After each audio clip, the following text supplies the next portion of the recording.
Hello everyone, welcome to GS Tank. GS Tank में आपका बहुत बहुत स्वागत है, जहां पे हम डिस्कस कर रहे हैं इंटायर इंडियन पॉलिटी, यानी संपूर्ण भारत के राज व्यवस्था पे, जिसको हम काफी आसान भाषा में समझ रहे हैं। जो आर्टिकल्स आ रहे हैं उनसे रिलेटेड, तो सारे आर्टिकल्स को एकदम आसान भाषा में समझ रहे हैं। ठीक है, तो इसी के साथ कल हमने कंप्लीट किया था आर्टिकल 96 तक। ठीक है, जो था प्रिसाइडिंग ऑफिसर्स ऑफ पार्लियामेंट, यानी कि जो संसद है उसके पीठासीन अधिकारी के बारे में। ठीक है, तो वहां तक हमने कल कंप्लीट कर लिया है। अगर आपने उस वीडियो को अभी तक नहीं देखा है तो आप प्लेलिस्ट में जाकर उस वीडियो को देख सकते हैं। तो उसके आगे, मतलब जो पीठासीन अधिकारी है उसके आगे का जो आज हमारा टॉपिक रहेगा वो रहेगा पावर्स ऑफ लोकसभा स्पीकर, यानी कि जो लोकसभा है उसके जो स्पीकर के क्या क्या शक्तियां हैं, क्या क्या कार्य हैं, क्या क्या उनके अधिकार हैं, उस पे आज हम चर्चा करने वाले हैं। और उसके बाद जो है कुछ आर्टिकल्स को भी कवर करने की कोशिश करेंगे। ठीक है, तो आइए स्टार्ट करते हैं। तो जो हेडिंग है वो है पावर्स ऑफ लोकसभा स्पीकर। इसको बोल सकते हैं कि लोकसभा अध्यक्ष की शक्तियां। इसको शक्तियां भी बोल सकते हैं, आप चाहे तो इनको कार्य भी बोल सकते हैं, आप चाहे तो इनके अधिकार भी बोल सकते हैं। ठीक है, इसमें से आप कुछ भी इसको बोल सकते हैं। ठीक है, तो आइए बात करते हैं पहला कार्य पे, यानी पहला पावर पे। यह कहता है कि लोकसभा के बैठक को नियंत्रित करते हैं। मतलब जो लोकसभा के स्पीकर होते हैं, जो अध्यक्ष होते हैं, वो जो लोकसभा में बैठक होता है उसको नियंत्रित करते हैं। अब सिंपल सी बात है, जैसे एक क्लासरूम है। ठीक है, तो क्लासरूम में 40-50 स्टूडेंट है और एक टीचर है। तो जो क्लास को कंट्रोल करेगा, यानी क्लास को जो नियंत्रण करेगा, वो कौन करेगा? वो उसके टीचर करेगा, जो हेड होते हैं। तो जो टीचर करेंगे, ठीक उसी तरह जो लोकसभा है और उसमें जो मेंबर्स बैठे रहेंगे, तो उनको कंट्रोल कौन करेगा, कंट्रोल नियंत्रण कौन करेगा? वही स्पीकर ही करेंगे। ठीक है, अगला पॉइंट कहता है कि लोकसभा के कार्यों का संचालन करते हैं। तो जो वर्क्स हैं, मतलब लोकसभा के जो कार्य हैं, वर्क्स हैं, उनका जो ऑपरेशन है यानी संचालन है, काम का चलाने का जो तौर तरीका है, वो कौन देखता है? वो लोकसभा के स्पीकर ही देखते हैं। ठीक है, अगला पॉइंट है कि लोकसभा के सचिवालय पर नियंत्रण करते हैं। अब जो लोकसभा के पास एक सचिवालय अपना होता है, जैसे राज्यसभा का भी एक सचिवालय होता है और लोकसभा का भी सचिवालय होता है, तो सचिवालय जो होता है उनको जो है सो लोकसभा के अध्यक्ष के अधीन होता है। ठीक है, मतलब इसमें पूरा कंट्रोल किसका रहता है? लोकसभा के स्पीकर का रहता है। और लोकसभा राज्यसभा के सचिवालय से रिलेटेड एक आर्टिकल भी है, उसको जब पढ़ेंगे उसमें ये पूरा को कवर करेंगे। ठीक है, अगला बोलता है कि संयुक्त अधिवेशन की अध्यक्षता करते हैं। संयुक्त अधिवेशन कहने का क्या मतलब है? Joint sitting of parliament. Joint sitting of parliament जो है वो किस में है? वो आर्टिकल 108 में है ना? और इसमें मैंने आपको पहले भी बता रखा है कि लोकसभा और राज्यसभा एक साथ बैठती है। जिसको बुलाने का काम किसका होता है? प्रेसिडेंट यानी राष्ट्रपति का होता है। और इसकी अध्यक्षता कौन करेगा? लोकसभा के स्पीकर करेंगे। ठीक है, क्लियर है पॉइंट? अगला है संसदीय समितियों के अध्यक्षों की नियुक्ति। संसदीय समिति कहने का मतलब है पार्लियामेंट्री कमिटी। पार्लियामेंट्री कमिटीज, इस पे हम सेपरेट एक वीडियो बनाएंगे, मतलब सेपरेट चर्चा करेंगे कि कितने कमिटीज है पार्लियामेंट में। जैसे एग्जांपल के तहत आप जान सकते हैं, इसमें है कि पब्लिक अकाउंट कमिटी, ठीक है, और है आपको एस्टीमेट कमिटी। अगर इसकी हिंदी की बात करें तो ये होता है लेखा लोक समिति, और ये इसको बोलते हैं प्राक्कलन समिति। तो और भी बहुत सारी समिति हैं, ये तो बस हम एग्जांपल आपको बता रहे हैं। तो इनका जो अध्यक्ष होता है हर कमिटी का, उसकी नियुक्ति का कार्य किसका है? लोकसभा स्पीकर का है। ठीक है, क्लियर है इतना? इसका आप टेंशन मत लीजिए क्या होता है, ये सब हम डिटेल्स इसका चर्चा करेंगे एक सेपरेट वीडियो में पार्लियामेंट्री कमेटी को लेकर। ठीक है, अगला बोलता है कि कोई विधेयक धन विधेयक है या नहीं, इसका निर्धारण करते हैं ये। मतलब कोई भी बिल जो आता है वो मनी बिल है कि नहीं, मनी बिल किसमें बताया गया है, मनी बिल बताया गया है आर्टिकल 110 में।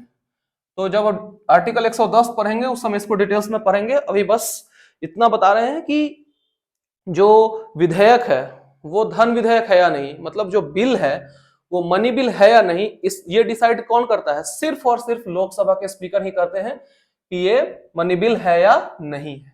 ठीक है, अगला पॉइंट है कि गण पूर्ति की कमी की वजह से लोकसभा के कार्यवाही को रोक सकते हैं। इनको ये अधिकार है, ये पावर है कि अगर गणपूर्ति की वजह से, मतलब गणपूर्ति अगर कम हो रहा है, गणपूर्ति मतलब क्या होता है, कोरम, QUORUM, कोरम, जो कि कहा गया है आर्टिकल 100 में। ठीक है, और कोरम क्या होता है, 1/10। ठीक है, मतलब जैसे लोकसभा में 543 सीट है और बाई 10 यानी कि 54.3, मतलब 54 पॉइंट में तो नहीं होगा, मतलब आदमी जो है वो पॉइंट में नहीं ना होगा, तो 55, तो मिनिमम 55 अगर सदस्य हैं तब कार्यवाही शुरू किया जाएगा, अगर नहीं है तो ये कार्यवाही शुरू नहीं किया जाएगा, उसको रोक दिया जाएगा। और ये रोकने का काम कौन करेंगे, लोकसभा के स्पीकर करेंगे।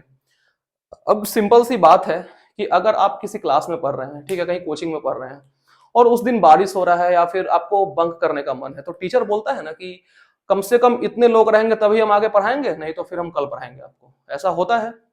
तो सेम ये लोकसभा में भी ऐसा होता है कि अगर मिनिमम 55 करने का मतलब है कि 1/10, अगर 1/10 मेंबर प्रेजेंट हैं लोकसभा में तभी लोकसभा की कार्यवाही शुरू की जाएगी, अन्यथा नहीं।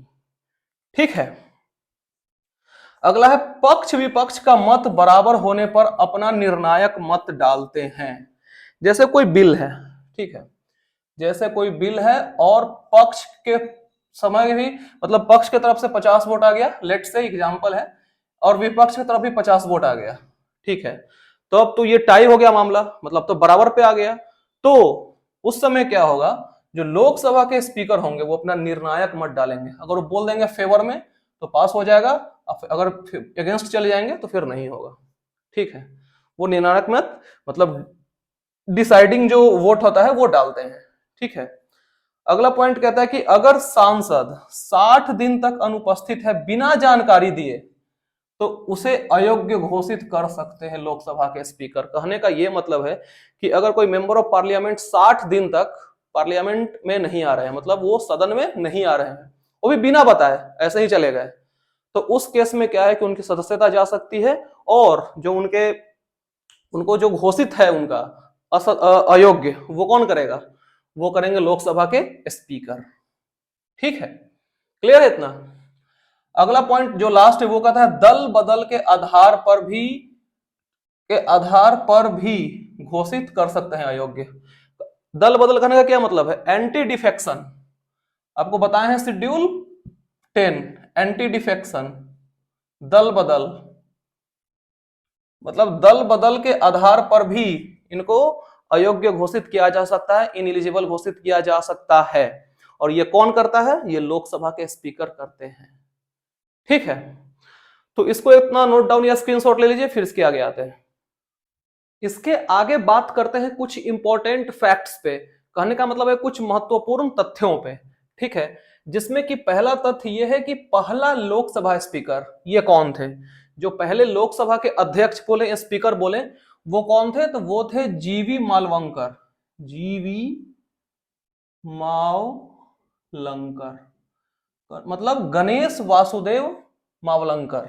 ठीक है, अगला है कि प्रथम महिला स्पीकर, मतलब लोकसभा के जो प्रथम महिला स्पीकर थी वो कौन थी, तो वो थी मीरा कुमार, मीरा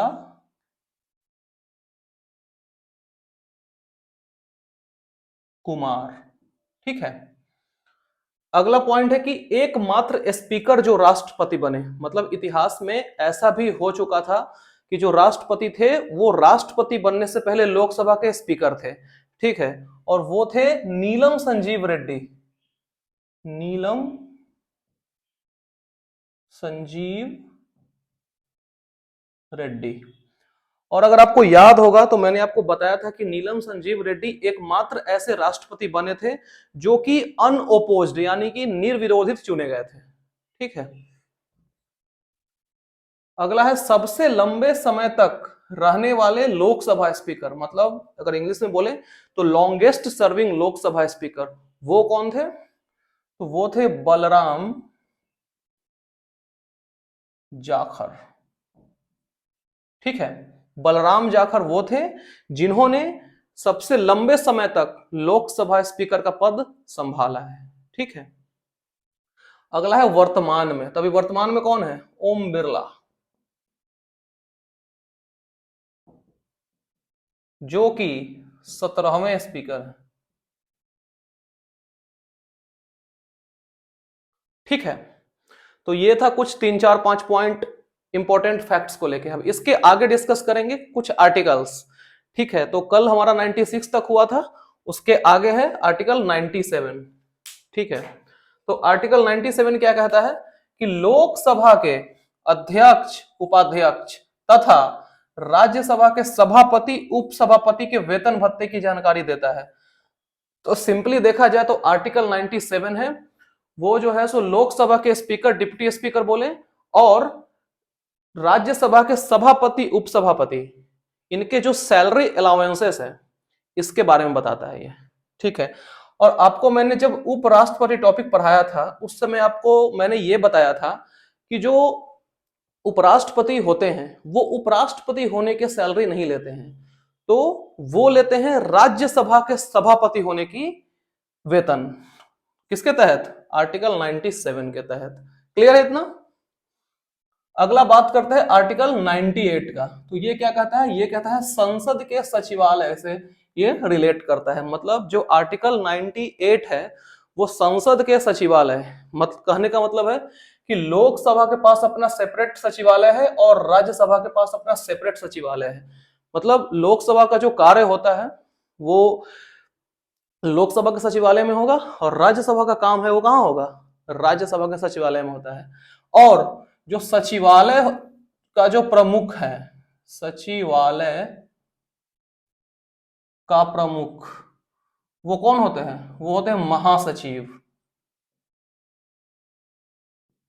ठीक है, कल तक जो हमने पढ़ा था पीठासीन के बारे में, सभापति, उपसभापति, अध्यक्ष, उपाध्यक्ष, ये पढ़ा था, लेकिन उसमें एक इंपॉर्टेंट रोल और है। किसका होता है? वो महासचिव का होता है। ये दोनों में होता है, ये लोकसभा में भी होता है और ये राज्यसभा में भी होता है। अगर आसान भाषा में बोले तो जो लोकसभा का काम है वो behind the scene, behind the camera, वो करते हैं कौन? महासचिव करते हैं। मतलब सामने बोलने तो आते हैं स्पीकर, डिप्टी स्पीकर, लेकिन जो असली में जो काम कंट्रोल करते हैं वो करते हैं महासचिव करते हैं। ठीक है, लोकसभा के केस में भी और राज्यसभा के केस में भी। अब अगला बात आता है कि इनकी नियुक्ति कौन करता है। तो जो लोकसभा के महासचिव हैं, लोकसभा के महासचिव, इनकी नियुक्ति करेंगे कौन? लोकसभा के अध्यक्ष यानी कि स्पीकर। ठीक है, और जो राज्यसभा के महासचिव होंगे, राज्यसभा के महासचिव, इनकी नियुक्ति कौन करेंगे? तो इनकी नियुक्ति करेंगे राज्यसभा के सभापति। ठीक है, मतलब अगर वर्क पॉइंट ऑफ व्यू से बात करें लोकसभा और राज्यसभा के, तो जो महासचिव होते हैं वो बहुत ही इंपॉर्टेंट रोल प्ले करते हैं। वो सब कुछ वही कंट्रोल करते हैं। ये तो बस एक तरह से मुखौटा होते हैं कि हाँ सामने आकर बोल देते हैं, लेकिन असल में सब कुछ कंट्रोल महासचिव ही करते हैं। और जो महासचिव होता है ये प्रशासनिक पद है। मतलब जो महासचिव का जो पद होता है वो एडमिनिस्ट्रेटिव पोस्ट होता है। ठीक है, लिख भी देते हैं कहीं, महासचिव का होता है प्रशासनिक पद, प्रशासनिक पद है ये, एडमिनिस्ट्रेटिव पोस्ट है ये। ठीक है, क्लियर है 98? तो ये है बात 98 का। अगला आते हैं आर्टिकल 99। तो 99 में क्या है? संसद के सदस्यों की शपथ। मतलब जो मेंबर ऑफ पार्लियामेंट होते हैं उनके ओथ और अफर्मेशन से ये रिलेट करता है आर्टिकल 99। अगर आपको ओथ एंड अफर्मेशन याद आ रहा होगा, ओथ और अफर्मेशन, तो इसकी चर्चा कहां है? शेड्यूल 3 में है। मैंने ये बता रखा है आपको। ठीक है, तो आर्टिकल 99 जो है so simply member of parliament के शपथ से रिलेट करता है। ठीक है, तो इसको एक बार आप नोट डाउन स्क्रीनशॉट ले लीजिए। फिर आते हैं आर्टिकल 100 पे, इसको एक बार स्क्रीनशॉट इसका ले लीजिए।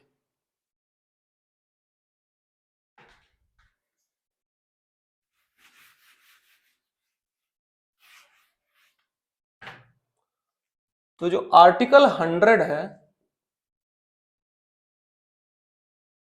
वो किससे रिलेट करता है? वो रिलेट करता है कोरम से। कोरम कहने का मतलब है गण पूर्ति। अब आपको इसके नाम से क्लियर होगा, अगर इसका हिंदी देखें तो गण पूर्ति मतलब वो गिनती है, उसको पूरा करेगा। ठीक है, तो गिनती करने का क्या मतलब है? गिनती का मतलब होता है 1/10। 1/10 करने का क्या मतलब है कि अगर किसी भी सदन की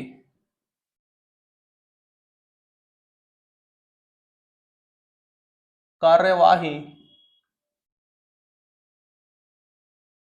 शुरू करने के लिए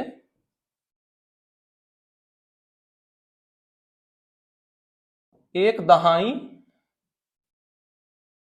सदस्यों की उपस्थिति अनिवार्य है। किसी भी सदन मतलब लोकसभा हो गया और राज्यसभा हो गया। जैसे अगर लोकसभा की बात करें तो लोकसभा में 543 है बाई 10, यानी कि कम से कम 55 लोग चाहिए। मतलब 55 लोग अगर मिनिमम है तो कार्यवाही शुरू होगी, और यदि 55 नहीं होते हैं तो लोकसभा के अध्यक्ष है वो उसको रोक सकते हैं कार्यवाही को। ठीक है, राज्यसभा में कितना है? 245 बाई 10, और बोले तो राउंड फिगर में 25। मतलब राज्यसभा की कार्यवाही शुरू करने के लिए कम से कम कितने मेंबर चाहिए? 25 मेंबर चाहिए। ठीक है, तो ये कंसेप्ट था किसका? कोरम का, यानी गणपूर्ति का ये कंसेप्ट था। ठीक है, तो ये हो गया हमारा आर्टिकल 100 तक, including powers of Lok Sabha speaker. ठीक है, तो आज हम वीडियो को यहीं तक रखेंगे और कल इसके आगे बात करेंगे। ठीक है, तो फिलहाल इस वीडियो में इतना ही। देखने के लिए आपका बहुत बहुत धन्यवाद। अगर आपने इस वीडियो को अभी तक लाइक नहीं किया है, शेयर नहीं किया है और चैनल को सब्सक्राइब नहीं किया है तो लाइक भी कर दीजिए, शेयर भी कर दीजिए और चैनल को सब्सक्राइब भी कर दीजिए और बेल आइकन भी प्रेस कर दीजिए। और कमेंट सेक्शन में मुझे जरूर बताइए कि आपको ये आज का क्लास कैसा लगा है। ठीक ठीक है, फिर मिलते हैं मंडे को। तब तक के लिए bye bye, thank you, take care.